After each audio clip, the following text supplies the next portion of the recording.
mas eu acho drástico quando há uma avidez para o cristão muito mais de conhecer a mente do Bill Gates e do Steve Jobs do que mergulhar na mente de Cristo. Eu ser desesperado por estudar o Salomão e aquele do antigo do Twitter, que não é mais Twitter, o Elon Musk, e esses caras serem a minha referência existencial.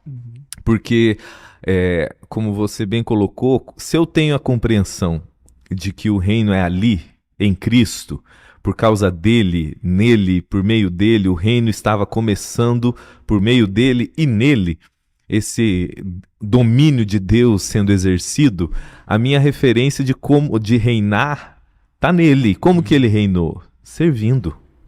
Foi um reinado de serviço, foi um reinado de perdão, de amor, de misericórdia, de acolhimento, de não violência, porque na lógica, e isso era um conflito para aquela época, e isso é um conflito, infelizmente, ainda hoje, 2023 anos, 2000 anos que seja, de tudo com tanta mais clareza, porque aquele povo não tinha os evangelhos, as cartas, eles estavam praticando as coisas e vendo. Nós temos tudo codificado e organizado para a gente olhar e ver, por exemplo, Pedro que corta a orelha do soldado, e quando vão prender Jesus falou, não, entre nós não é assim.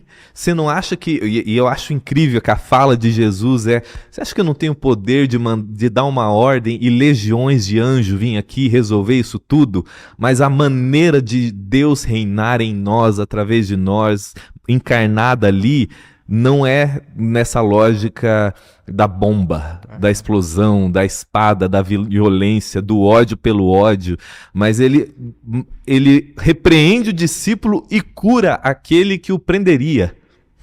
Isso é reinado. Isso é o ódio não reinar porque o amor está reinando. Isso é a loucura da violência não estabelecer, ter o seu reinado finalizado porque o amor está reinando. Quando a gente fala Deus está reinando e Deus é amor, é porque o amor está reinando e não tem a ver com tudo virar rosa e coraçãozinho.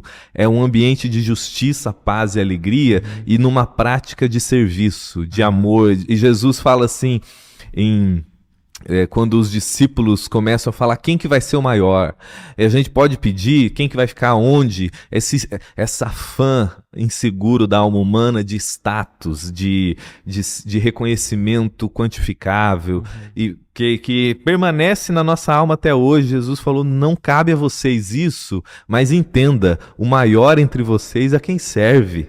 O maior, porque olhem para mim, eu não vim aqui para ser servido, mas para servir. Na nossa lógica, alguém que está reinando é alguém que está cheio de servo, é alguém que chega no lugar e é ovacionado, é alguém, e no ambiente religioso também. E a gente usa clichê mentiroso e uma liderança safada que usa esses termos para justificar todo mundo puxando o meu saco.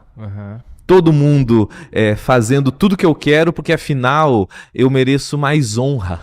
E usam textos bíblicos, a quem honra, honra. Mas ele está falando ali a Deus. Sim. É Deus a honra e tributo a César, né? Mas sem perder, ou melhor, perdendo de vista que a nossa referência de reinado, a nossa referência de reinado prático tem no Cristo ressurreto e antes disso crucificado, que encarnou o modo que Deus age, virando de ponta cabeça, tem um livro que é muito legal, que chama O Reino de Ponta Cabeça, que o nome do autor é um nome diferente, que eu esqueci, mas é O Reino de Ponta Cabeça. E ele vai falar o tempo todo dessa dinâmica invertida que Jesus estava virando os conceitos religiosos, econômicos, de poder político, de poder social, quando ele começa a praticar um reino que fugia a lógica daquelas pessoas. Ele falou, olha, enquanto aqui a gente aplaude o status, o poder, o dinheiro, aqui eu estou acolhendo quem não é acolhido, eu estou amando quem não é amado. Se na lógica de vocês reinado é na espada e no ódio, no olho por olho, dente por dente, no reino de Deus, que já começou e agora nós fazemos parte, a igreja, nós reinamos quando ao invés do ódio a gente perdoa. Muito, muito legal. E com isso aí eu lembro da frase do Boff, do Leonardo Boff, que é muito emblemática para essa situação, que todo menino quer ser homem, todo homem quer ser rei, todo rei quer ser um deus, mas só Deus quis ser menino. E eu acho que é nessa lógica desse Deus que é rei e que se torna menino que a gente caminha. E aí a gente vai olhar Jesus caminhando, vivendo, e aí a gente vai... Essa parte que você falou ali de Pedro, eu acho muito necessária da gente lembrar, né? Jesus falando sobre dar outra face. Jesus dá uma orelha nova pro cara. Pô, parece que é mais ainda, né? Ele Mais que outra face. quem vai prendê-lo é uma lógica que só o reino de Deus Isso, para estabelecer. por que essa vontade tão avassaladora de fugir disso, né? Porque eu acredito que isso confronta nosso ego, confronta aquilo que tá interno a gente. E não sacia o nosso ego. Porque eu acredito que se o reinar em vida for você se encher de apetrecho, e daí você tá sempre com as melhores marcas, os melhores carros, nos melhores lugares, e com o celular, o último celular que lançou, e viajando pra lá e pra cá. Se isso for reinar em vida, e isso é nada mais do que o teu ego sendo inflado. E aí eu vejo que isso aí produz uma massa de cristãos que deixa de olhar pro lado. Por que eu falo isso? Porque eu vejo e vi muitas vezes na minha vida o pensamento de que... Porque eu já pensei muito assim, né? Não, reinar em vida, não sei você, né? Acho que você é cristão. Não. Já passei por essa, claro. E eu via muito isso, que é esse senso triunfalista da vida, né? Esse senso de que tudo vai dar certo, nada positivismo vai fugir bobo, dos né? trilhos. Isso, e eu vou orar. E é claro, eu acho que a fé, ela é uma realidade de Deus. E eu tenho certeza que Deus, ele também opera mudando circunstâncias. Claro. Mas se Deus Ele só operar mudando ele é o nosso circunstâncias, provedor, né? isso. Se ele só muda a circunstância e não te muda na circunstância, né? E não te prepara para ser mudado durante as circunstâncias difíceis, mas te faz ali alguém que só fica falando que quer que mude, e não percebe que às vezes é você, Deus é pior que um adestrador. Porque até os animais mudam em situações difíceis e aprendem a fazer alguma coisa nova. E Deus não é um adestrador, né? E ele é um pai de amor que deseja que a gente cresça, que a gente ande, que a gente amadureça.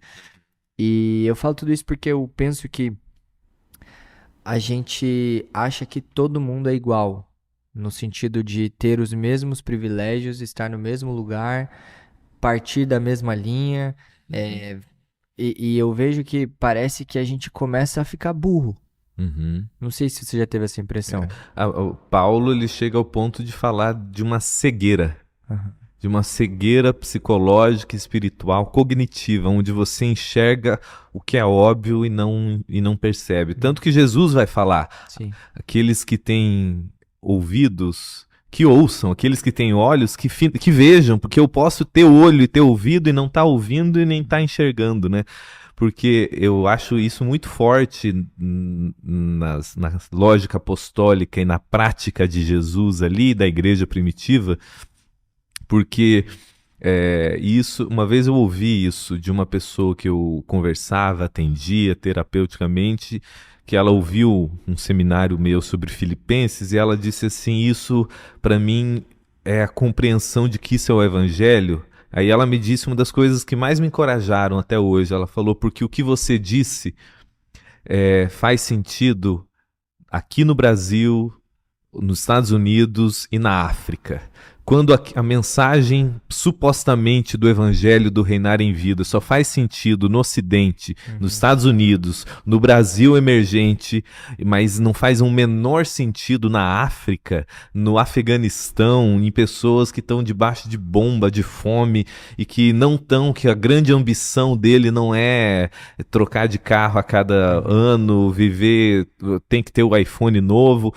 E nada contra nada disso, mas quando o evangelho não é uma boa nova para essas pessoas... Um pouco contra. Hã? Eu estou um pouco contra algumas coisas. Não, eu quero dizer que a coisa em si não está errada. Sim. Mas você chamar isso de boa nova e mais, você chamar que ter isso e conquistar isso é o significado de reinar em vida, você pecou contra o evangelho. Você está cuspindo numa lógica da cruz que tem a ver com uma pessoa que antes era carregada de ódio e hoje está perdoando mais. Então o reino está se expandindo. Uma pessoa que não conversava com membros da sua família e que agora está se reconciliando. O reino está crescendo nesse lugar. Eu que era um explosivo, que tratava todo mundo mal, agora estou sendo mais generoso e pacificado. Isso é o reino de Deus. Se eu não tenho essa noção que antes de ser uma expansão para fora,